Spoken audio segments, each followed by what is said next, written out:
She was standing right outside the mall, holding a small paper bag and a folded receipt like proof of innocence, the kind of ordinary detail people believe keeps you safe. It didn't. The late afternoon sun made her silver-white hair glow, her pale skin almost translucent. She didn't look dangerous. She looked visible. People walked past without a second glance, until the glass doors slid open behind her. Rick Daly stepped out. He didn't ask questions. He didn't hesitate. He raised his phone and said one word like a verdict. Loitering. 2 officers moved in immediately.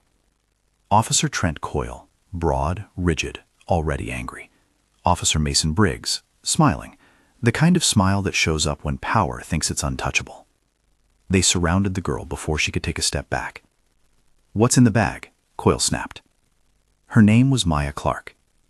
She lifted the bag with shaking hands. Inside was a small ceramic mug wrapped in tissue paper, a gift. She unfolded the receipt and held it out. "I bought it 15 minutes ago," she said quietly. Phones came out. Cameras framed the moment. The proof was right there. It didn't matter. Coyle grabbed her arm. Briggs drove his knee into her shoulder and slammed her onto the concrete. The sound wasn't dramatic, just fabric, breath, bone against pavement. Blood appeared fast, bright against pale skin. Handcuffs closed around wrists that had only ever known piano keys and homework. "You're under arrest," Coyle barked, "for loitering and resisting." Maya was crying now. "My mother is coming," she said through tears. She's Special Agent Mara Clarke." For a second, the crowd went quiet. The officers laughed. Then everything changed. The small velvet box slid across sun-warmed concrete and stopped at the edge of a scuffed mosaic tile, a neat little promise of something ordinary. A bracelet, a braided silver band with a tiny charm. It was the sort of thing you hand over with a grin, a receipt folded into a pocket, a teenage kind of love wrapped in paper. Eve Calder had practiced the smile twice before she left the car. The mall's fountain sighed in the background. Her hands were pale as the morning, almost luminous in the glare. Even the sunlight seemed to take careful steps around her skin. She set the box on her knees, checked the receipt, checked the time, 3:12 p.m., and waited. Rick Daly saw her cross the courtyard. He saw the box when she crouched near a bench and the charm flashed. As the mall manager, he had a muscle memory for what made his list go up. Loitering reports, shoplifting incidents, security calls that justified overtime. He didn't see a teenager giving a gift. He saw risk. He dialed the security line without thinking of the face in front of him as anything other than a threat to the shopping center's bottom line. Javier Ruiz watched from under the awning of a kiosk. Javier made his rounds 3 times a day, a part-time security guard with a tired smile and a full-time conscience. His phone lay on the counter where he kept the last of his shift log. He watched Eve through tired, careful eyes. He had seen the way the mall treated certain bodies, tucked-away glances, the slow, curated suspicion. He felt it then, a brief, sharp dissonance, as he watched Rick pick up the radio and move across the mall with the purposeful stride of someone already writing the report he intended to file later. By the time the 2 patrol cars rolled into the lot, the courtyard hummed with ordinary traffic. Stroller wheels, a dog on a rented leash, the high, tinny voice of an advertisement for a sale. Officer Trent Coyle and Officer Mason Briggs stepped out in rhythm, radio clipped, holster snug, badges polished to a bureaucratic shine. On paper, they were the kind of officers who handled complaints and walked away with the city's thanks. In practice, they had habits. They had a way of expecting compliance and labeling anything that didn't fit as suspicious. "Ma'am," Coyle said, the word shaped to put distance between them and whatever it described. His tone had the neutral edge of someone reciting a script. Eve put the box on the bench, palm over the receipt. "I'm meeting my sister," she said. "It's her birthday." Coyle glanced at the receipt like a person glancing at a page he didn't intend to read. He flipped the small clipboard open as if to complete a mental form. "You can't hang out here," he said. The sentence softened into a policy. Briggs had the radio tucked to his shoulder. He was checking the storefronts like a man scanning a list of expectations. "I'm not," Eve began, and for a second there was nothing more complicated than a teenager and a present, and a rain of sunlight on cheap ceramic tiles. Then someone in the crowd shifted. Phone cameras found the square where her hands rested on the velvet. The movement came fast. It was a single practiced motion that people who had watched too much of a certain kind of footage recognized. A hand to the shoulder, then a secondary hand reaching down toward the bench. Eve rose to step back. The officers moved as if to block her, to shepherd her like a stray animal away from an exhibit. There was a slip in the choreography. Coyle's hand closed too quickly, fingers finding fabric and bone. Briggs reached for a wrist. The bracelet box tipped. The charm spilled into the grout and flashed, then stopped. Eve startled away, breath short. One of the officers planted a knee in the small of her back as she bent to retrieve the charm. The other's grip on her wrists tightened until she tasted copper. Phones rose, voices dropped into the high inflected register that becomes a live stream. Someone said, "Did you see that?" And someone else recorded the exact angle. A woman near the fountain began filming. A teenager's quick clip caught the bench, the box, the officers' faces. The crowd's audio threaded together, a scrap of indignant commentary, a call for them all to leave her alone, the thin chorus of people used to being witnesses to a world they did not run. Eve's eyes were wide. There was no theater in the way she pressed herself to be small, her breath hitched. She had learned to turn her face to shade, to favor sunglasses in the summer, to avoid sudden movement under a halo of light. "My name is Eve Calder," she said between the pressure in her throat and the urge to pull away. "My mother is Claire Calder." There was an instant where the officers treated the name like a fizzled note, noise, unimportant. Then, in the crowd, a voice repeated it. "Claire Calder?" a woman asked from the edge of the sidewalk. The syllables seemed to alight on someone else's curiosity. Eve said it again, more forceful. "My mother is Assistant Director Claire Calder. She's—" Coyle's hand tightened and then suddenly loosened, as if he'd been tugging in a rope that went taut and then slacked. Briggs tapped his shoulder. Phones angled, bodies hushed. In the small register of public confrontations, names sometimes function like currency. This one registered as change. What followed was not graceful.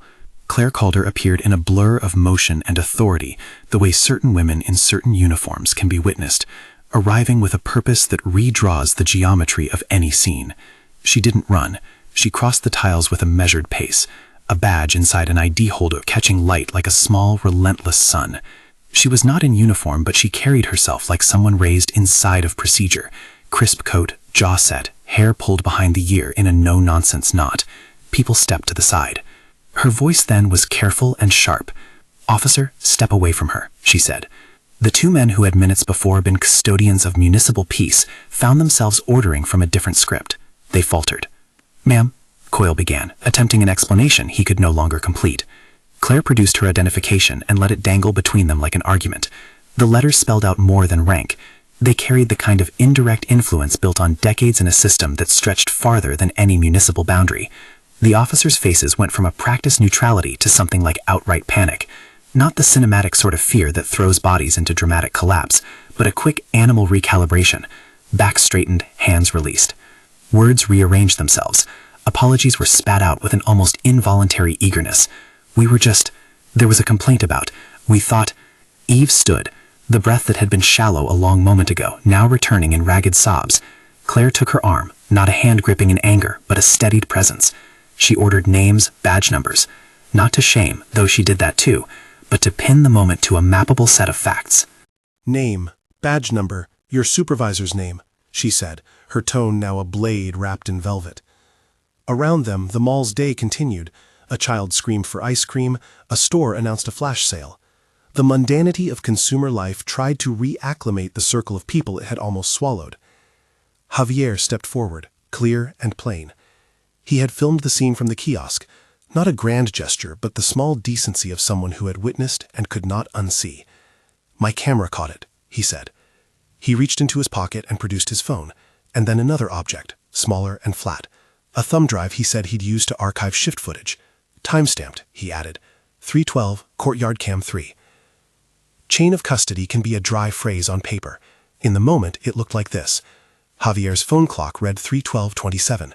The file on his camera was named courtyard_cam_03_12_2025_151227.mp4. He showed it to Claire in the image's tiny square on his screen, a wobble of authority and a bruise of movement. Claire asked his name.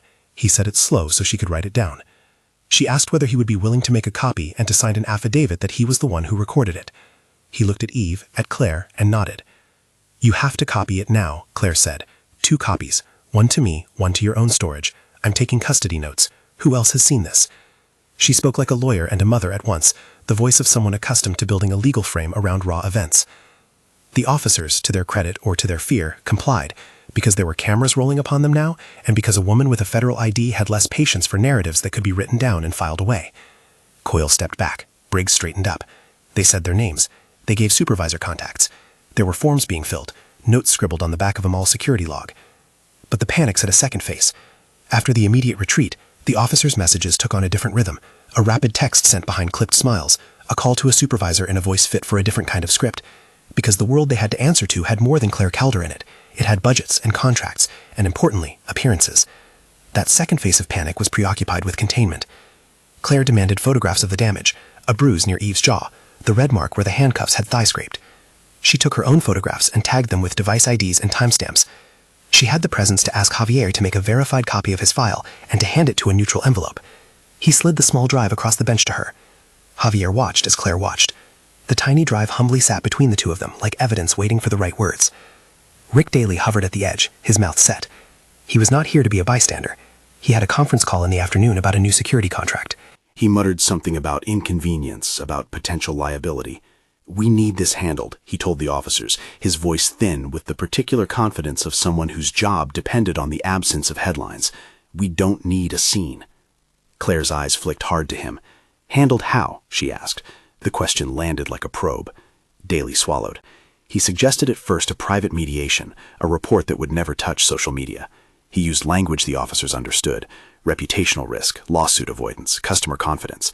Already, the mall's calculus had rewritten the event as an item to be smoothed out. "You will leave a paper trail," Claire said. "Not negotiations in corridors. Names, badge, body cam files, your security footage intact. If anything disappears, we will know." Her words had the scaffolding for future action. She was careful not to promise a court of law would inevitably deliver a verdict. She promised instead to make the moment visible. At the station, the first message had gone out before Claire left the mall. Potential misconduct reported. Incident outside Linton Mall.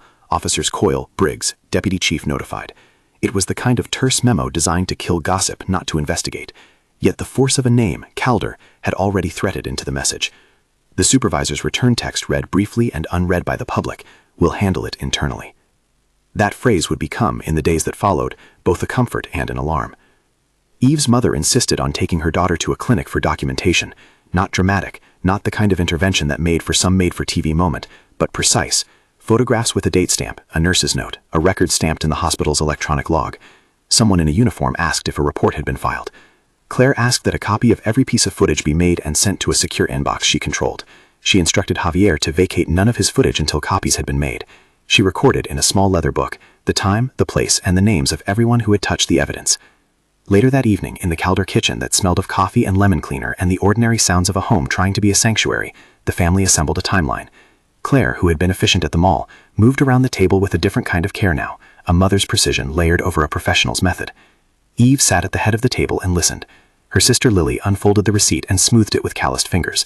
The small square of paper had a transaction number and the precise time, and in that moment it looked like a talisman against the erasure of what had happened. Claire placed a sticky note under a photograph, wrote 312 CCTV, Courtyard Cam 3, Javier Ruiz, in tiny ordered letters. "We're going to catalog everything," Claire said. She spoke to the room, but her eyes were on Eve. We don't accuse the whole department. We document what happened. We secure copies of the footage. We preserve the medical records. No one else touches the original files. Eve watched her mother and felt, for the first time since the breath had gotten thin, a version of the world where facts could be made to hold. "They panicked," she said softly. "They changed when they saw your badge." "They panicked because they were afraid of being seen," Claire answered. "Now we'll make sure whatever they tried to hide won't disappear into a drawer." There is a physics to these moments.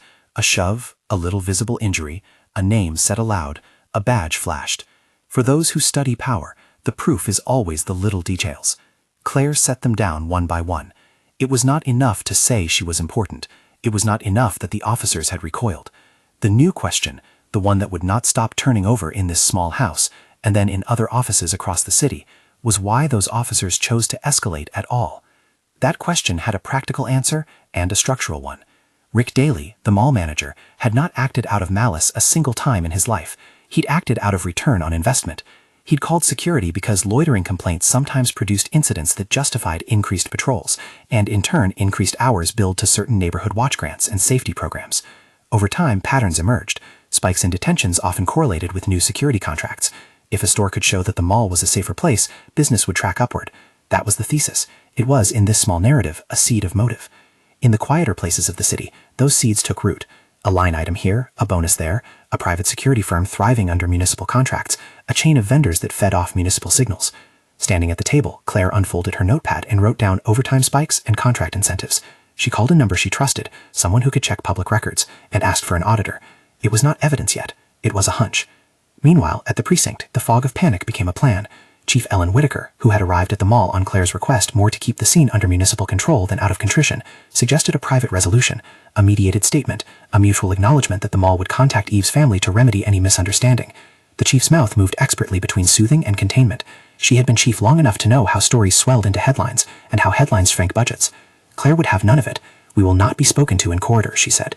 "We will not decide the facts in private." Her voice had a peculiar clarity now, the kind that left no ambiguity.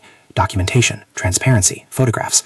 These were not buzzwords for her. They were weapons against disappearance. The two sides left the mall with different agendas. Rick Daly took a call about a meeting with a corporate security liaison the following week. The officers broke into a string of messages that would later be subpoenaed. The chief wrote a perfunctory internal directive. An internal review would be opened. She used the language of process because it was her defense. She put it into a file and wrapped it in the bureaucratic protections she knew by heart. Meanwhile, Javier Ruiz copied his file to Claire's drive in the back of his car. He signed his name on a small sheet Claire handed him, printed and dated. The notation documented the chain of custody in 3 short lines. Original recording in Javier Ruiz's possession, copied onto USB drive number CC-001. Copy delivered to Claire Colder, Assistant Director, 04/12/2025, 1602. He watched Claire place the drive in an envelope marked confidential and seal it. He felt the tremor of being on the precipice of something bigger than himself. He was, after all, the person who had decided to film in the first place, because something in the pose of the 2 officers did not feel right. He had not expected to be the one who would hold the line against a larger machine. That night, the family cataloged what they had: the receipt, the CCTV stills Claire photographed on her phone, Javier's thumb drive now in a sealed envelope, hospital notes, a list of witnesses and their statements. Claire made copies and stored them in 2 separate encrypted cloud locations, she told them.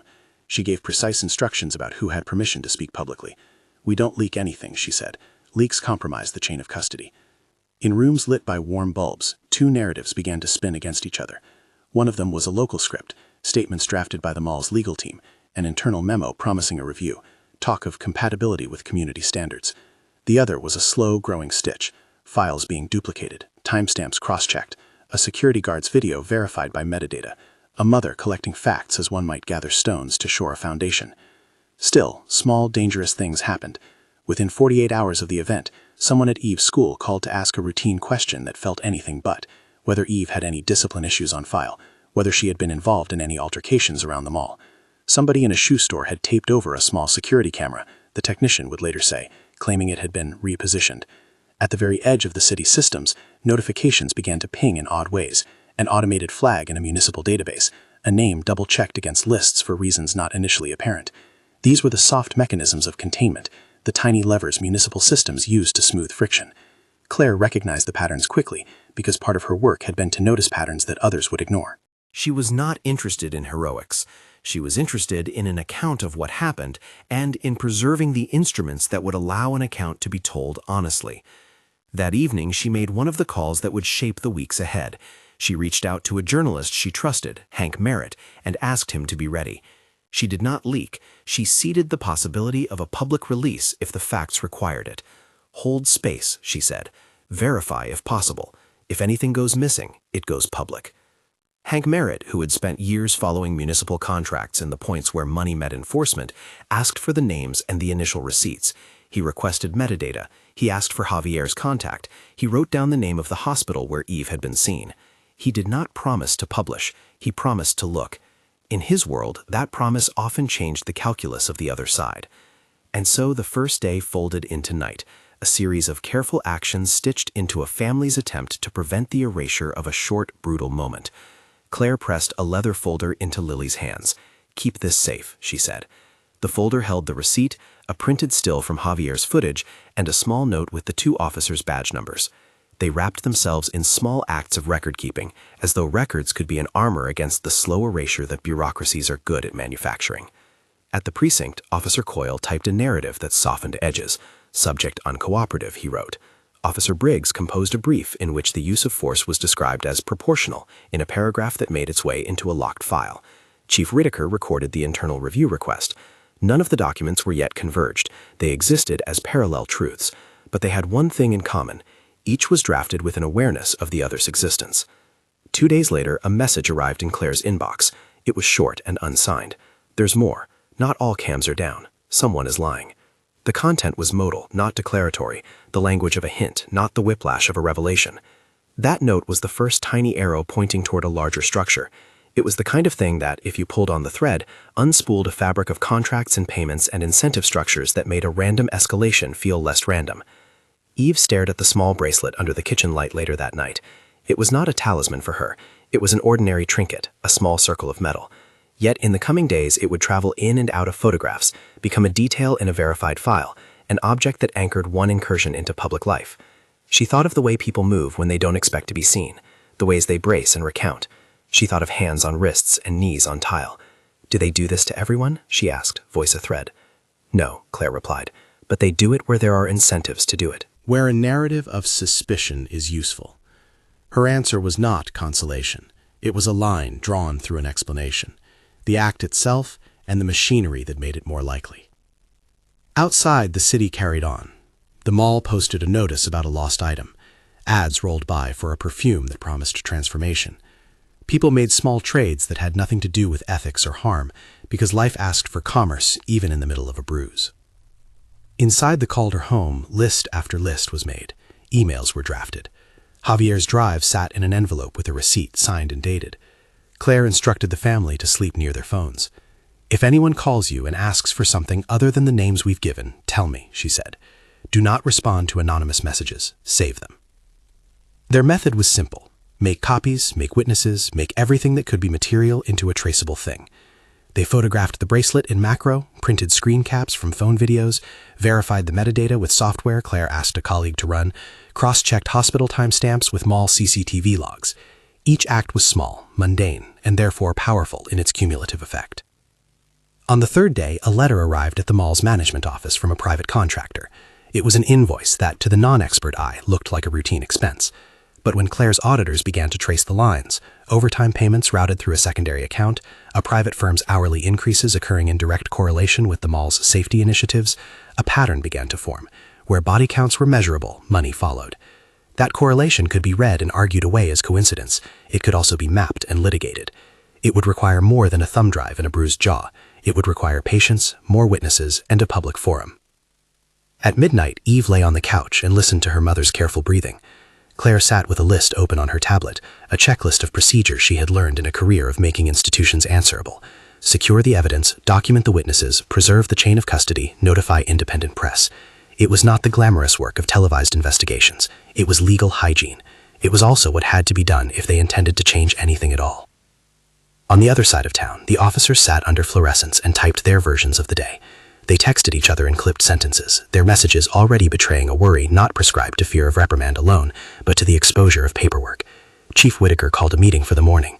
The language in the memo was plain: internal review. In practice, internal reviews vary. Some are sincere, some are shells. It was still possible at this stage for the two roads, the one Claire was building and the precinct's instinct to protect its own, to touch in ways that might limit damage. It was also possible they would diverge into public collision. Eve closed her eyes and tried to remember the sensation of ordinary afternoons that did not read like statements. For a long minute, the only thing that existed was the bracelet, a small circle of metal blinking like a tiny moon in the dark. Then her phone lit up with a message from an unknown number. "We're watching." She did not respond. She opened an app her mother had installed and saved the message as evidence. She took a screenshot, which recorded the timestamp, the number, the small flat text that had arrived like a threat. Claire saw the screenshot on the encrypted drive 3 seconds after Eve saved it, and she made a note. This was where first acts met the machinery of containment. The message could be dismissed as a prank, or it could be the thin end of a campaign. Claire refused to choose falsely. She treated it as evidence. She described it in the log with the same clinical steadiness as the photograph of the bruise. The decisions that night were not dramatic. They were administrative, precise. They were the kind of things you do when you are trying to create an argument that stands up to scrutiny. Preserve, verify, duplicate, corroborate. They were also acts of defiance in a town where small acts of authority were often allowed to go unchecked. When the morning light slid through the blinds, a new set of movements unfurled. Claire emailed Hank Merritt a link to the encrypted folder. She sent Javier a confirmation receipt that his drive had been logged. She asked a pair of people she trusted to meet and begin building a public timeline that could not be dismissed as rumor. At the precinct, someone made a call to request that certain camera logs be checked, and another person, anxious, suggested that the mall's CCTV had a malfunction. The phrase was already getting traction. Chief Whitaker, who had to manage optics and staff stability, jotted down the phrase, possible body cam glitch, in the margins of her notes.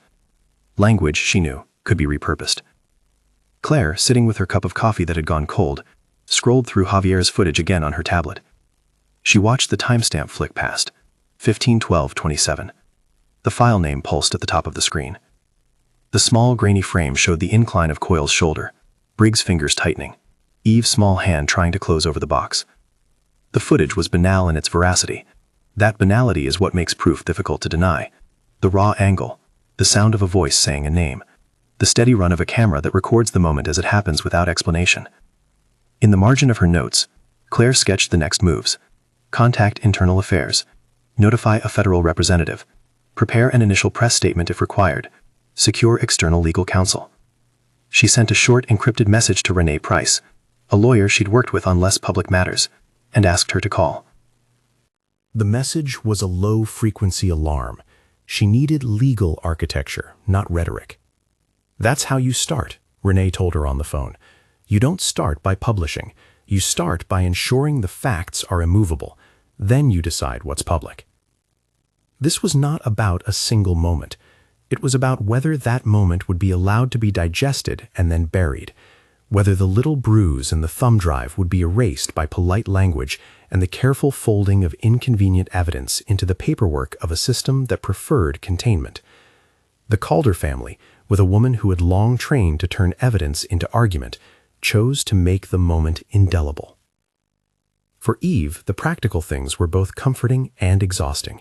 She wanted only the ordinary teenage future, a party with her sister, a school meeting about prom, a horizon not marked by the sudden impression of a knee on tile.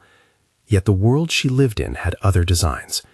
The choice made that afternoon, to speak a name aloud, had set a chain into motion that would not easily be stopped.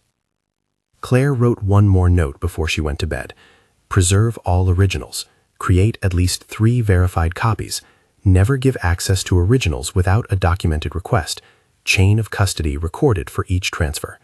She underlined the last sentence twice. The officers, in a different town but under the same night sky, were writing their own checklist. Get statements, retire any cameras that had questionable output, make sure the logbooks were tidy. The 2 sets of lists would not be identical. They were not supposed to be. In the small hours, Javier sat in his car and watched the mall's lights reflect off the pavement. He had done what he thought was right. He had filmed because he could not let a face be smoothed away into someone else's narrative. He had handed the drive to a woman he did not know before that afternoon, but who now carried an authority that made people change the direction of their speech. He felt both exposed and strangely empowered, like a small knot that somehow mattered.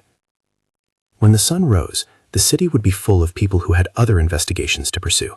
A manager would go to a meeting about contracts, a chief would plan an internal review that might or might not be thorough, a journalist would begin the slow work of verifying dates and receipts.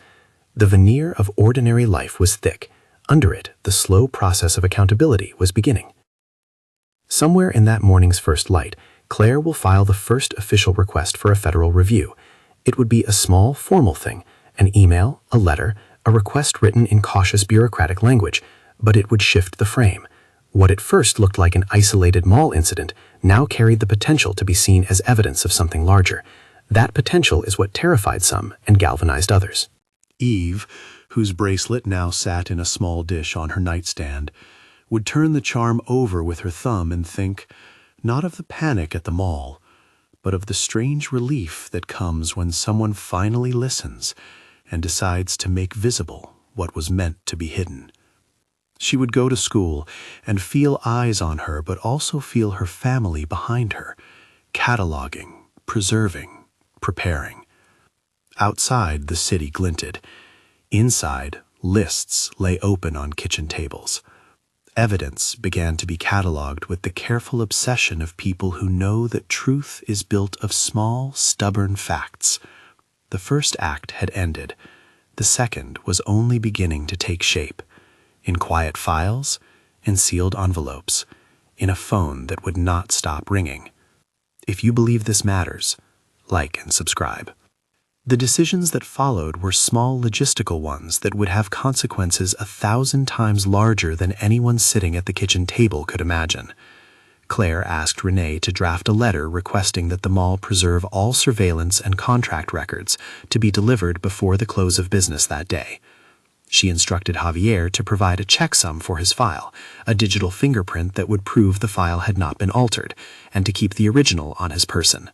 She requested that Hank Merritt hold his story until they had corroborated the timeline. She made a short list of people who would be allowed to see the sealed envelope and who would be given redacted copies. The precinct moved in its own rhythm. Chief Whitaker convened a small advisory. She suggested requesting the raw camera footage from the mall and placing the officers on administrative leave while the internal review proceeded. She used the phrase administrative leave with precision. It functions in municipal life as a cooling-off period that often deflates public fury. It was a choice meant to buy time. Time, in this case, would be a battleground. The first technical tug-of-war came by the end of the day when the mall's IT manager reported an anomaly in the CCTV logs. A file had a corrupted header. "It's not uncommon," he wrote in a memo. The phrase was one in a long lexicon of euphemisms used to explain away missing data. Claire did not accept euphemisms. She forwarded the memo to her auditors, and then, with the deliberate calm that had become their rhythm, instructed them to image every drive the mall used for surveillance that day, every DVR, every external backup, every cloud archive linked to the facility. The word corruption in a log file could mean anything: a transient write error, a bad sector, or, as Claire now suspected, a deliberate erasure disguised with plausible technical language. She wanted certainty, not conjecture. She wanted a map of what had been touched and who had touched it. By mid-morning the following day, Claire's inbox filled with the kind of communications that look ordinary until you know how to read them. A PDF came from a procurement clerk she'd never met, listing payment dates to a security contractor called Sentinel Shield. Another message contained timesheets with overtime entries spiking on dates that matched periods of increased patrols the mall had billed to a neighboring business improvement fund. A third attachment, an exported set of email headers, contained a terse exchange between Rick Daly and a Sentinel account manager requesting additional visibility and mentioning higher detainment numbers help renew our scope. Renee Price read them over Claire's shoulder and let out a small breath. "This is what you hoped for," she said. "Not proof by itself, but patterns. We can thread these." Hank Merritt, working from his cluttered desk at the Tribune, began to triangulate. He requested public procurement records, municipal meeting minutes, and a vendor list for the past 2 years. He pinged a records specialist at the county office with a short professional note. "Can you pull Sentinel Shield contracts from 2022-2025? Keep it quiet." By lunchtime, an initial bundle arrived in his hands. Contract renewals, invoices, amendments that increased hourly rates in close proximity to mall safety initiatives, and a new clause tying reimbursement to documented security incidents. Tessa and Guan, the federal analysts Claire had quietly contacted through professional channels, accepted a secured upload of Javier's file and the email chain with Rick. They were careful in their language in their initial responses, formal acknowledgments, notes about preserving integrity, and initial analysis pending. In the days that followed, their work would become the quiet spine of the public reveals. Metadata parsed, headers decoded, checksums snatched, deleted blocks recovered where possible. The first real break came from a source nobody had expected. Maya Delgado, a junior IT tech employed through a third-party vendor to oversee the mall's network, slipped an anonymous message to Hank. "There's a stash on a subnet that doesn't get backed up. It stores vendor builds and old camera exports. I can pull you something if you can keep me safe." She was afraid, almost pleading. The language in her message carried the soft tremor of someone who had already calculated the personal cost of crossing her employer. Hank convened a short call that afternoon with Claire and Renee. They discussed protections, legal offerings, and the simplest practical act. They would not publish anything Maya gave them until it had been verified and until federal representatives had enough probable cause to act if necessary. Hank promised confidentiality. Renee arranged for an escrow arrangement that could shield Maya from retaliatory discovery if she became a cooperating witness. Claire asked Maya to provide a verified copy and to digitize it with a cryptographic checksum, a fingerprint that would prove the file hadn't been altered after it left her care. Maya delivered more than a single clip. What she produced were hours of footage from the internal network, not visible on the mall systems that the management typically showed investigators, but stored on a segregated subnet for legacy devices. Among the folders was a series labeled Backup 2025 Q2. One file bore the name Courtyard Cam Alt 04 2025 15/12/26. Its timestamp matched Javier's, but the angle was different. It showed the wall manager pacing near a phone booth before he radioed security. It captured the moment a security dispatcher paged officers Coyle and Briggs, and in the margin of the audio you could hear the dispatcher's words, "We're flagging the loitering complaint under Sector 3. Maya asked for anonymity, then added a line that chilled the group. There are scripts on the admin server that scrub log entries if someone with the right credentials runs them in sequence. They're scheduled. Someone set them to run after incidents so the files age out faster from backups. Tessa and Guan took those phrases and turned them into action. They pieced together server logs and recovered a series of commands issued in a narrow window that evening, deletion scripts executed under an administrative account, thereafter followed by a manual backup labeled Manual Backup Q2 2025 Final. In other words, an overwritten backup that made it appear as though the older footage had never existed. But deletion in a digital environment is rarely absolute. It is more often a maneuver against casual inspection.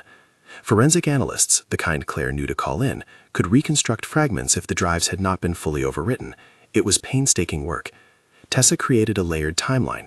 She mapped timestamps, assembled device IDs, and created a cross-reference table that matched Javier's footage, Maya's subnet cache, and the mall's purported logs. Guan ran a checksum on Javier's images, SHA 2563AF2, a small string of letters and numbers that, when logged in the right places, made tampering visible. They also began to unspool the human thread. The email header showed that the Sentinel contract manager had CC'd a municipal contact the day after a loitering initiative memo was circulated among several downtown property managers, and the schedule that followed included overtime payouts clustered around those initiatives. Renee drafted a preservation subpoena for the mall's IT systems. The legal language was careful and tight. She knew when to ask for processes and when to ask for specific files. "We don't need theatrical legalese," she told Claire. "We need custody." The precinct's internal moves accelerated in response. Chief Whitaker ordered a review and prepared a press statement that emphasized procedural review, the same phrase she'd used at the mall. At the same time, someone in the municipal legal department made an informal call to a local judge's clerk to discuss the wording of a search authorization request in case anything escalated. Those moves, when logged, would later read as ordinary bureaucratic caution. At the time, they felt like counterweights to Claire's forward momentum. As the days stretched into a week, the Calder household settled into a rhythm of slow, precise motion. Calls with Renee and the federal reps, short interviews with Hank to verify what he had, and long sessions of compiling documents. Lily printed exhibits and placed them on the dining room table in neat columns, timestamps, screenshots, witness statements. They rehearsed how to answer questions without letting their language be used to spin the narrative into platitudes or to create openings for victim blaming. Claire insisted on this discipline as a matter of safety as well as strategy. There were small, urgent threats that seemed designed to intimidate. Eve's school received emails asking about her disciplinary history. Anonymous messages tried to stir rumor. Lily's social media accounts were tagged in thinly veiled accusations. An envelope addressed to the Calder home contained nothing but a Polaroid photograph of Eve walking the mall courtyard, a stark, privacy-violating image that suggested surveillance beyond public cameras. Claire logged every one of them and sent a letter to school officials documenting the harassment and requesting protective measures. Through it all, Javier became more visible in their papers. He provided an affidavit, a short, clean statement of what he had seen, what he had filmed, and how he had preserved the original file. He attested to the exact time he had copied the file to a thumb drive, described the device serial number, and walked through the method he'd used. He then signed and notarized the affidavit at an independent location. The drive itself was placed into a tamper-evident envelope and deposited with the legal team's secured evidence locker. A copy was loaded onto an air-gapped storage device held by a third-party escrow firm contracted by Renee. Chain of custody, the forensic term Claire had applied early on, became an almost devotional practice in the days ahead. Each transfer logged, each handoff photographed, each signature recorded.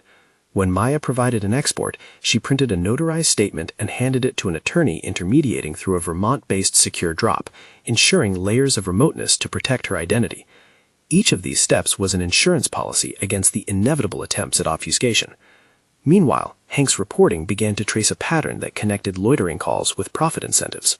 He found invoices where Sentinel Shield billed the mall for incident response and then billed the municipality through a different channel for supportive security administration, allowing part of the expense to be distributed to a public fund that subsidized further patrols. Hank discovered an internal memo from the mall to a property management consortium suggesting that higher incident reports correlate with increased insurance credits. When he sent a query to Rick Daly requesting comment, Rick replied with a terse denial and an offer to sit for an interview, a move that looked to the public like cooperation, but to Hank felt like a calculated attempt to control the story's cadence. By the time Claire and her team felt prepared for public release, they had built a multi-layered, redundantly stored evidence package: Javier's original drive in a secure locker, Maya's exported files in an escrow account, metadata analyses from Tessa and Guan, procurement and invoicing records, witness statements, hospital notes, and a legal demand sent to the mall to preserve all footage and logs. Renee filed for an injunction requesting that the mall be prohibited from altering any of its digital records pending review. The injunction request included a sworn statement describing the evidence and the chain of custody already established. The town hall that would become the stage for the reveal was scheduled under Democratic auspices, a weekly community forum advertised by the city as a public safety meeting. The mayor's office had allocated the room. Chief Whitaker was expected to lead with a message about community police relations. Claire's team requested permission to present information to the public, an unusual move, asked for by a private citizen rather than a city office. Renee made a tactical call. They would present, but the timeline was coordinated with the federal representatives, so that if the reveal triggered a need for law enforcement intervention, federal agents would be on site to secure evidence and to process any necessary arrests without the risk of evidence being destroyed in a hurried scramble. On the day of the town hall, the municipal auditorium thrummed with a typical civic energy: folding chairs, a dais, reporters with camera lights, a local news chyron pre-queued. A banner behind the dais read, "Public Safety Forum, Community and Law Enforcement," and a familiar civic cadence presided over the room like a neutral soundtrack. Claire felt the weight of it, and also the particular comfort of having converted anxiety into a procedure. She walked in not to stage a confrontation, but to demand that the facts be seen. Hank controlled the live feed with multiple redundant streams, a primary broadcast, a mirrored stream to social platforms, and a copy uploaded in real time to a secure federal repository. Tessa and Guan were there, boxes of printed analyses in hand. They had set up a small technical station next to the dais with a laptop and a thicket of cables. Renee had arranged for legal observers from an independent oversight organization to be present. A security perimeter was established, and a liaison from the federal office met privately with Chief Whitaker to ensure that the day proceeded without chaotic flare-ups. The town hall was larger than anyone had expected. Community interest, amplified by the quiet drip of prefatory disclosures Hank had been sharing, drew not only residents, but advocacy groups and regional reporters. That density made every sound in the auditorium heavier: coughs but registered, the rustle of coats that seemed amplified, the static whisper of camera shutters. Renee opened briefly to explain the procedural integrity of the presentation. The evidence would be shown, its provenance described, and then they would allow comments from the public and from city officials. She emphasized civility and process, the tone of a lawyer steering a room built for argument toward a platform for proof. Claire took the stage with a simple set of demands: preservation and transparency. She did not sensationalize. She read accurately and plainly the chain of events as they had occurred to her family, and then she handed the mic to Tessa. Tessa's screen flicked to life. On the auditorium's projection wall, first a map appeared, the grid overlay of the mall's courtyard cameras with timestamps. Then the footage played. First a raw clip from CCTV labeled courtyard_cam_03_2025_1512227.mp4. The video was small and grainy but unmistakable. The box on the bench, Eve checking the receipt, the two officers approach. A side angle from the kiosk camera then played, the same moment seen from a different perspective. Javier's phone footage filled the screen, the audio grain lower but the movements clearer. The crowd's sound rose, a collective inhalation. As the clips alternated, Tessa overlaid key metadata, device IDs, the exact timestamp sequences, and the checksum notation that tied the public copy to Javier's original. Each overlay was accompanied by a short vertical screen that listed related documents: the hospital's time-stamped intake note, the notation of the drive in the evidence locker, the notarized affidavit from Javier. The audience could see the web of provenance grow across the screen like an organizational chart. Then Hank played back a different file, one from Maya subnet, backup 2025 Q2 courtyard alt.mp4. The room quieted as Rick Daly's pacing before pulling a handset emerged in the frame. The audio caught the dispatcher's voice ordering the pair of officers to prioritize Sector 3. For many in the audience, the record was the first moment that practical mechanics of how a complaint was generated clicked into place. Tessa then brought up a series of procurement records, payments to Sentinel Shield, contract amendments adding hours billed for rapid response teams. The slides showed a simple line graph. As overtime and incident response entries rose, so too did billing to the same contractor. Renee stepped to the mic and explained the red flags in plain language. Here is an incentive structure that could encourage reporting and escalation rather than de-escalation. We are not indicting an entire system. We are showing where incentives may have created perverse outcomes. In the crowd at that moment, someone yelled, "Why?" A chorus of quiet murmurs answered it. That raw question, why a teenage girl could have been treated as a catalyst for billing instead of a person with rights, rang in the auditorium like a bell. Chief Whitaker rose to speak, her face a practiced balance of concern and control. She expressed regret about the incident and announced that an internal review would be accelerated. She insisted, as she had before, that the department took misconduct seriously. But as she spoke, a slide behind her, an innocuous city graphic prepared earlier, flickered and revealed a line of text running in a ticker, an internal message thread that, when read by the reporters in the front rows, appeared to show a pattern of officers coordinating narrative language after incidents. For many in attendance, the ticker read like proof of coordination. For the chief, it read like an embarrassment she had not anticipated being made public. The tension rose. A small group of uniformed officers waited at the side of the room. Paul Harlan, a local sergeant who had become a face in the precinct's tougher edges, sat with a jaw that did not relax. He had followers in the audience and, more importantly, a stake in the institutional narrative the department had maintained for years. When one of his allies in the crowd, a city contractor who had justified his firm's protocols during previous forms, stood and began accusing Claire of weaponizing influence, Harlan's chest lifted. He advanced from his seat with a roughness that dislodged the room's decorum. His movement was not initially towards violence so much as it was towards seizing the conversation. He strode forward, hand clenching, his voice attempting to override the mic. At that microsecond, Claire's team had a contingency plan, federal personnel pre-staged quietly in an adjacent hallway. Before Harlan could reach the dais, a pair of federal representatives, individuals with agency badges displayed discreetly, intercepted him. Their approach was firm but not theatrical. They placed a hand at his elbow and redirected him toward a seated row at the side. The shift diffused but did not resolve the escalation. Harlan turned, red-faced, and attempted a second move. He lunged for the microphone, perhaps to make a last declarative statement, perhaps to intimidate. A scuffle began. It was not cinematic, but it was very public. A man grabbing for a mic, another trying to restrain him. In the light of the projection and the camera lenses, the movement read like a confirmation of the crowd's suspicion that something had to be held accountable. It was then that the pre-positioned federal agents made their formal entry into the room, not to produce a show of force, but to exercise discretion. They identified themselves, stated that probable cause had been established for certain violations related to the obstruction of records and interference, and took limited action to secure a few individuals for questioning. They moved with precision, a quiet request to step aside, a reading of rights in a low voice, a request to accompany them to a separate area. Officers Coyle and Briggs were approached with the same professional circumspection. Coyle's face, which had once read a practiced neutrality at the mall, now contorted with the kind of fear that real exposure can provoke. He mumbled an apology, and, under the watchful presence of a federal agent, was escorted into a private room where statements would be taken. Rick Daly, who had come to the forum as much for optics as for public relations, found himself surrounded by a crowd that now whispered the word profit and incentive in the same breath as assault. Journalists pressed him for comment, and he offered the bland statement he'd used in previous weeks. The mall aimed to work with city officials to ensure safety and to cooperate fully with investigations. But his earlier emails, the ones Hank had printed, had already been seen by the reporters in the front rows, and by the time he left the building, more than one outlet had queued up commentary on a possible contractual conflict of interest. The room's tumult made national headlines that evening. Local feeds posted the footage of the courtyard and the town hall. Social media amplified the quiet indignation that had been building around municipal oversight. the city's PR lines frayed, an elected official called for a special oversight committee. Citizens groups demanded a full investigation into contracts that incentivized enforcement. In the days after the town hall, legal and administrative machinery moved. An internal affairs and oversight investigation expanded into a formal review that now involved the federal office's procedural team.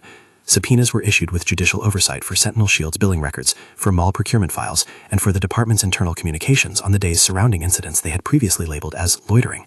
The orders were careful and judged. The word charged did not appear carelessly. Instead, the press releases used terms like detain for questioning, administrative leave extended, and review pending. Claire kept the family's own expectations measured. She did not assume guilt nor defeat. She knew that institutional processes could be long and that exposure did not always equal remedy. Renee counseled patience and continued rigor. Keep preserving evidence, follow up on subpoenas, and prepare for depositions. This is not a sprint, she told Eve one evening as they reviewed a stack of witness statements. It is a structural intervention. The presence of federal analysts made certain later maneuvers impossible. Where the precinct had tried to claim a body cam glitch, Tessa's analysis exposed discrepancies. The timestamps were inconsistent across devices, and modifications had been attempted in a post-incident window. Guan's report, technical and precise, explained in lay terms what the agency's forensics had confirmed. Partial overwrites had occurred but not total erasure, and fragments recovered were unmistakable. At the heart of the legal strategy was not only public exposure, but demonstrable links, the recorded orders, the procurement chain, and the quid pro quo that testimonies would corroborate. Witnesses who had feared speaking out, a security supervisor who had once been encouraged to note incidents for audit, and a janitorial staffer who confessed she'd been told to reposition a camera during maintenance, agreed to provide statements under confidentiality agreements brokered by Renee. Maya remained under protective measures and gave a recorded affidavit through an intermediary. As the evidence pile grew, so did the pressure. Some members of the police force resigned quietly, others awaited formal notification of administrative proceedings. Sentinel Shield executives were asked to provide explanations for billing practices, which, when charted, suggested a pattern, increases in billed hours that paralleled safety initiative memos, and a documented practice of routing certain charges through intermediary accounts that obscured the direct connection between municipal funding and private profit. A grand jury was not inevitable, but a preliminary review found sufficient basis to proceed to indictments for a subset of actors. Coyle and Briggs were formally charged by a county prosecutor with use of excessive force and falsifying an official report.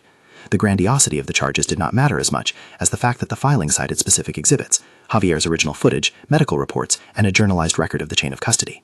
Rick Daly and named Sentinel representatives were served with subpoenas to produce internal communication that the investigators believed would link incentive structures to reported incidents. The officials' legal team tried an early defense rooted in plausible alternatives.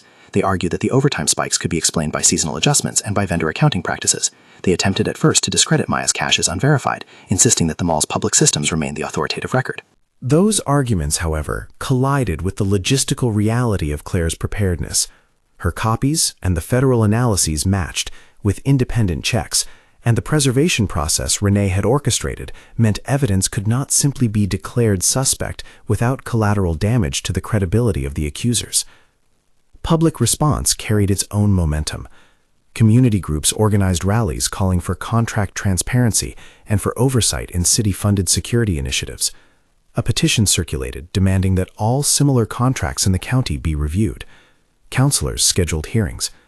The narrative had shifted from one private incident to a municipal concern about how money and enforcement could become entangled. Eve navigated the liminal space between being evidence and being herself. She sat through interviews and depositions, sometimes with Claire at her side, sometimes with Renee in the room to protect lines of questioning. She attended school when she could, though it was never entirely private again. There were days when a rumor shadowed her footsteps, and others when friends rallied, steady and present. Lily stayed close, often assisting with the timeline and learning, in practical ways, how to compile an exhibit. The family created a small, private ritual. Every evening they would gather and check the day's disclosures, marking what had been achieved and what remained pending. It was Claire's way of converting anxiety into action, of refusing to allow daily living to be subsumed by the law. Months folded forward, and with them came formal administrative consequences. Chief Whitaker, who had first proposed an internal review, faced an oversight committee that recommended suspension pending further investigation into her department's records handling. Sentinel Shield's contract with the mall was paused pending audit. Officers were placed on leave, some with pay, some without, depending on their roles. The charged individuals faced arraignment hearings that would take time to wind through the judicial process. None of these outcomes were presented as absolute, irrevocable justice. They were framed instead as procedural consequences proportional to the evidence filed. The town responded with a reinvigorated structure. The city council passed a temporary ordinance requiring more transparent reporting for private security contracting in public spaces. An independent civilian oversight board was convened with the mandate to review police contract intersections across the county. These reforms, practical and incremental, were not panaceas, but they represented a measurable response to a problem once hidden under an accumulation of routine language, internal review, corruption, and maintenance. They were, at the least, an institutional acknowledgement that the status quo could be improved. Through it all, Claire insisted on the humility of evidence. Nothing about their work erased the harm Eve had experienced, or the social realities that allowed it to occur. She also insisted on the dignity of her daughter as an active agent in their process. Eve participated in motions and in hearings, not as a passive victim, but as a witness with the authority to speak. In depositions, her voice remained calm, precise. In public forums, she did not seek the spotlight, though she owned the stage when required. The slow arc of legal process eventually bent toward trial dates for those charged. Pre-trial negotiations, plea offers, witness lists, and motions filled the weeks. Renee navigated each with a practiced hand. There were settlements in civil suits. The Mall and Sentinel were compelled to negotiate in mediated sessions with plaintiff counsel. Those negotiations included non-monetary terms in many cases, reforms to contract oversight, transparency clauses, and mandatory third-party audits. Settlements, the legal world insisted, were practical outcomes, not absolutes of guilt or innocence, but they did change systems in meaningful ways. One of the more consequential outcomes was an administrative reform within the police department, new protocols for recording equipment custody, stricter logs for body cam download and storage, and an independent third-party archiving requirement for digital footage. These were procedural remedies, not moral absolutions. They were, nevertheless, concrete shifts that decreased the likelihood of future disappearance by administrative erasure. Public reaction to the legal and administrative outcomes remained mixed. Some said the measures did not go far enough. Others argued that the interventions had been sweeping for a town used to smaller scrapes. The truth of the matter lay in the lives of people who had been changed. Employees who had lost jobs, officers whose careers were interrupted, family members whose days had been swallowed by courtrooms, and a teenage girl who had endured an assault and then used the evidence of that assault to force a re-examination of institutional incentives. For Eve, the closing chapters were quieter by design. She finished her semester, walked across a modest stage months later at a school ceremony, where in a short address she spoke about truth rather than justice, and about the power of being seen. "You are not what others think you are," she told the assembled families. "You are what you hold on to, the things you keep and the things you speak." Her words were not a juridical sentence, but a moral compass, aimed at the everyday ethics of community life. The Calder family did not celebrate a victory in the way movies depict triumph.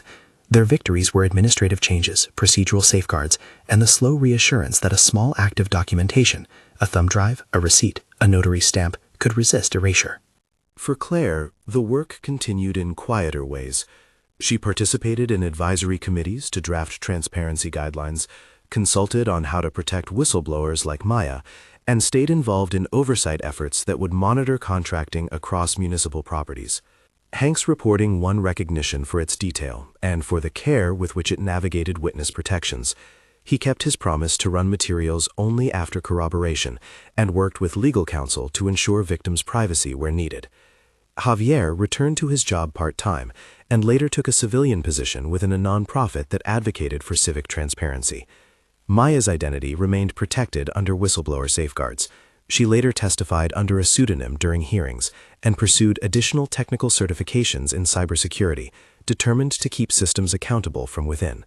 The indictments that led to arraignments did not instantly translate into moral clarity for the entire region.